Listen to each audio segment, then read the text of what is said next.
An balimaw ani yankuma bi kibaran b'an bolo kala sababu ma o de ko élection législative ni o ye kalata ye min bɛna kɛ sababu ye ka maaw ta k'u bila an ka wasabulon kɔni na ni o ye assemblée nationale ye ayiwa o kalata don kɔni dɔnnen don an bɛ yɔrɔ min na sisan min ye gouvernement ye ale y'a jira k'a fɔ kɔni ko o kalata in kɔni bɛna kɛ octobre kalo min bɛnalen o tile 28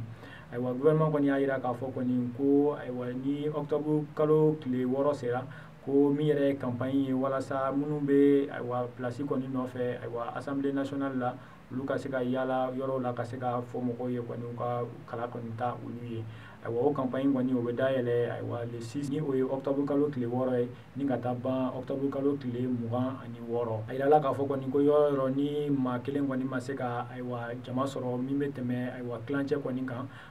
min yɛrɛ ye kalata kun filanan dɔ ye o kɔni o bɛna kɛ o yɔrɔ ninnu na ayiwa o kalata kun filanan in fɛnɛ o kɔni o bɛna kɛ novembre kalo tile 18 de ye ayiwa o tɛmɛnen kɔ an b'a yirala k'a fɔ kɔni ko ntɛnɛn su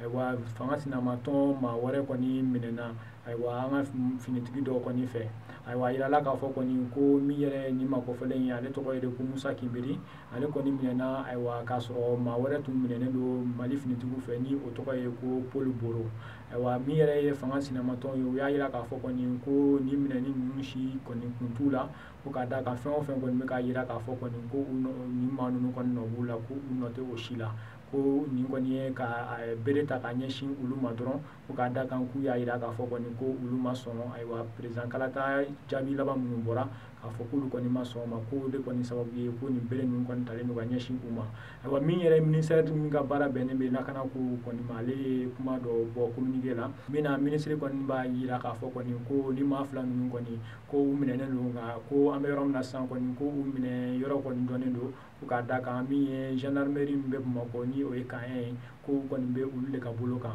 ayiwa ministre kɔni y'a jira k'a fɔ o kuma in kɔni kɔnɔna na ko min yɛrɛ ye ayiwa service de renseignement ye minnu ka baara bɛnnen bɛ ayiwa lakana fɛnɛ ma nka ni olu b'a kɛ gundo kɔnɔna na ko olu de kɔni tun ye ayiwa ni maa fila ninnu minɛ nka k'an kɔni bɛ yɔrɔ min na sisan kɔni k'u bɛ gendarmerie kɔni ka bolo de kan wa ko sɛgɛsɛgɛliw kɔni bɛ sen na nka o n'a ta o ta kɔni min ye fanga sinamatɔnw ye olu kɔni ma sɔn u yɛrɛ ye sɛbɛnni dɔ kɛ k'a jira ayiwa diɲɛmaw la k'a jira k'a fɔ kɔni ko min kɔni bɛ ka ta ka ɲɛsin olu ma ko o kɔni tɛ ko ye min bɛ bɛn ayiwa bɛnjɛ faga kɔni kɔnɔna na ayiwa o hukumu de kɔnɔna na kɔni u y'a jira k'a fɔ kɔni ko min yɛrɛ ye sibiri nata ye k'u bɛna bɔli wɛrɛ kɛ ka u ka nisɔngoya kɔni jira mali yɔrɔ caman kɔni na ayiwa an balimaw ni kunnafoni ninnu de tun b'an bolo k'a lase aw ma bi ani cɛ aw ka tulo majɔ la